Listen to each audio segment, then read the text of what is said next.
Cermati ketika seseorang akan melakukan suatu perbuatan hukum. Sepertinya sepele, namun hal ini sangat penting. Satu orang itu bisa mempunyai kapasitas banyak sekali. Yang pertama, bisa dia bertindak atas nama dia atau dia pribadi sendiri, begitu ya.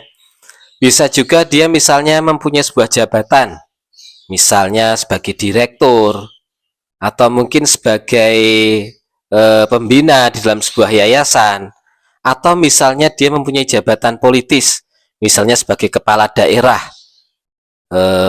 misalnya sebagai bupati, wali kota, atau gubernur, dan sebagainya. Jadi kapasitas seseorang ketika akan melakukan perbuatan hukum itu sangat-sangat penting.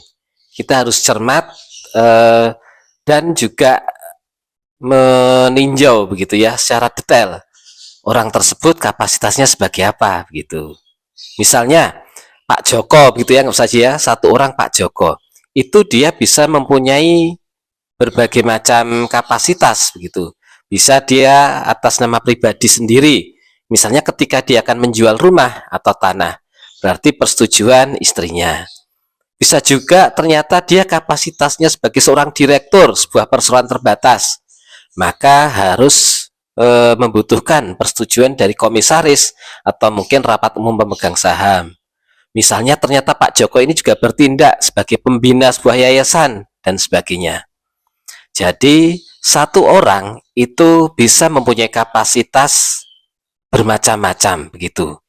Jadi tolong dicermati dalam hal apa atau mempunyai kapasitas apa orang itu bertindak dalam rangka melakukan perbuatan hukum.